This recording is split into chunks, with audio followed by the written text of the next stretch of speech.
have to remember, like last year, McDonald was playing, but a lot of the time, when he wasn't playing well, the reason he wasn't playing well was because Marlowe wasn't there. But Marlowe's not here, and Gary Bryant has huge shoes to fill the Marlowe wax. Exactly. Again, and Marlowe was our best player probably on defense last year when he was present, and even still for the last like 2 or 3 years, Marlowe's been our best player on defense. Exactly. You're watching Domed in Cuse, the quick hit podcast for real Orange fans. If you love Cuse sports, hit like and subscribe. Let's go Orange. Welcome back, Domed in Pod. Not the most exciting group to talk about here today, the Linebackers. This is one I'm a little bit scared of. I don't know how our depth is going to look here. We brought in a lot of guys, so we have a lot of youth here, which I think is great. But we're unsure about what we're going to get from this group. So to go ahead and get us started, we have Derek McDonald coming back from last year. Obviously, he's been here a while. He's going to be a starter, right? Like that's why we brought him back. He was maybe going to transfer. We brought him back to be a starter, big-time player on this team. We brought in Gary Bryant from South Dakota. He led South Dakota with 102 tackles last year. He was second team All-Missouri Valley. So this is a guy who comes in with some experience to try to stabilize the position, but obviously from a group of five. So a top-level group of five player, but a group of five player nonetheless, but an experienced one. And that's good to have because from here on out, we're going to be talking a lot about freshmen or second-year guys. So to go ahead and get us started. The last guy with experience, Anwar Sparrow, another guy, redshirt senior from Virginia Beach. He's played a lot over the last 2 seasons for us. The rest of the group is really, really young. You have Zion Moultrie Goddard. He's a redshirt sophomore from the Bronx. You've got Les Sane Jr., he's a sophomore from Newark. Again, he played 12 games in 2024, primarily on special teams. You've got Fatim Diggs, a redshirt freshman from Camden. Then you've got James Hurd, a redshirt freshman from Camden. He had transferred from West Virginia back in 23. Last year, he appeared in 14 games.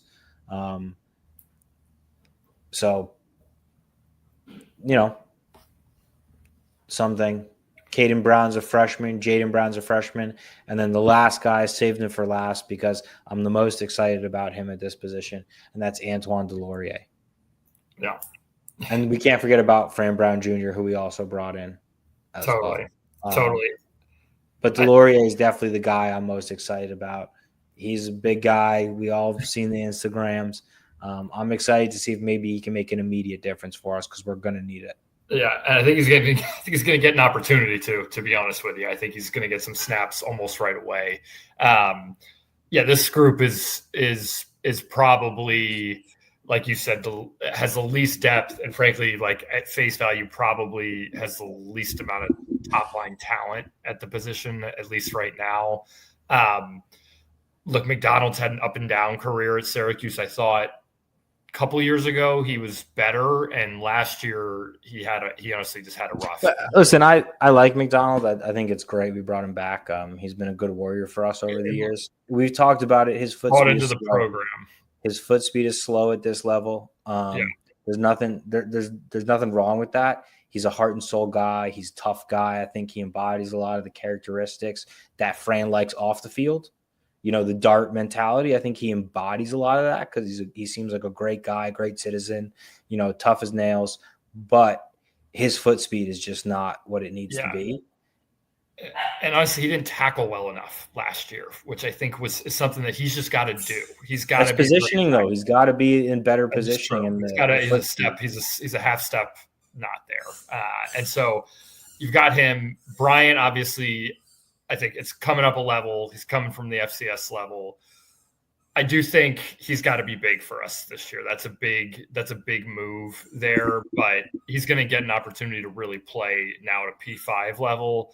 And And it'd be But I mean, great we have if to we can remember get one of these guys to work out, dude. Seriously, like we have to remember, like last year, McDonald was playing, but a lot of the time, when he wasn't playing well, the reason he wasn't playing well was because Marlowe wasn't there. But Marlowe's not here, and Gary Bryant has huge shoes to fill the Marlowe wax. Exactly. Again, and Marlowe was our best player probably on defense last year when he was present, and even still for the last like 2 or 3 years, Marlowe's been our best player on defense. Exactly. And so, and how many did he lead us in fumble recoveries for a career at Syracuse, right? Like forced fumbles, right? Yeah. He was just an electric defensive player that I think doesn't maybe get appreciated enough at a national level. But I know here at Syracuse, we appreciate the hell out of Marlowe. I mean, that guy was a legend, and he was one of the best players, I think, to ever come through our program. And that guy's the guy that you're replacing. Fran did a really good job reaching for a guy who's been a big-time player on his own team to try to fill those shoes with experience. I think it's a great job by Fran, but I just wonder if the downgrade from Marlowe to him is that big. And you already were working with a defense that wasn't that great last year. Exactly. And then there's just not, if frankly, if Brian or McDonald isn't an answer, you're looking at the bench and there's not a clear answer there either. I mean, I think the biggest thing is we're scared, as we should be. And, maybe some of these guys take a jump. Maybe some of these freshmen come in and they're really good, but we're definitely scared because we're losing two all-time greats from our program at this position last year in Barron and Marlowe. And even when they played together, we were better, but it still wasn't great last year with some of these guys. Yeah, coming in and out. I think, though, it'll be interesting. Like I'd liked Anwar Sparrow a couple of years ago. He was a better player a couple of years ago. He did enter the portal. He came back again, if you remember, before the bowl game, which was interesting. And I think he's bought in. And I think, look, you've got guys. I think this position group is one where if some guy can really step up, he's going to get the snaps in this group. Like this is a total you perform, you're going to be on the field group here out of these guys. And I think there's going to be a rotation. I think we're not going to see what we saw last year, where when Marlowe plays, he is not coming off the field. Like it's like we're going to have more of a rotation here. But this is we need one of these guys. It's not ideal because like you don't want a rotation at the linebacker position. We just need one of these guys to step up. It's just we do. Someone's got to step up and grab the reins. I think Bryant's probably going to get the first shot to be the mic. I'm not sure who. We'll see that in camp. That'll be honestly one of the most interesting questions of training camp is who is the caller on defense, because it was a big thing last year. If you remember, Fran in his preseason interviews, who was calling the plays, and then frankly, when Marlowe got hurt, who that was. That's why we ended up bringing Barron down. Because I don't know if you remember, Fran was strong about this as you're saying, in the beginning of the season, that he wants the middle linebacker calling the plays. He said it can come from a safety, but he did think it was less impactful because that guy then, he's coming all the way into the box to have to communicate all the time. Now, maybe if it's Deuce and you have Derek in there and, they can relay signals easy to each other. Somebody's got to be here. But I think it's got to, I think Fran likes it to come from the linebacker spot. I agree. I think he's said it. He's said as much. And I think from what we've seen, I think Brian is going to probably get that initial opportunity, but we will see. It'll be an interesting thing to be that's one of the first big questions to answer in camp here in the next couple of weeks. Yeah. I mean, we'll see.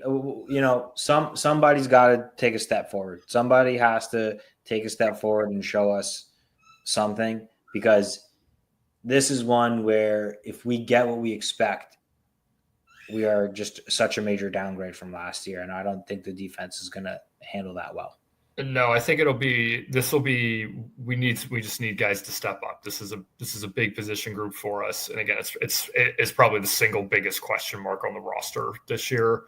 But look, E-Rob's got to be better. He's got to scheme this up. And I think with some of the other pieces improving around this group, I think there's ways that we can hopefully mitigate or at least complement what these guys do well, which I think we're going to find out here pretty quickly. I think Bryant's going to be able to move, hopefully. But this is going to be an interesting position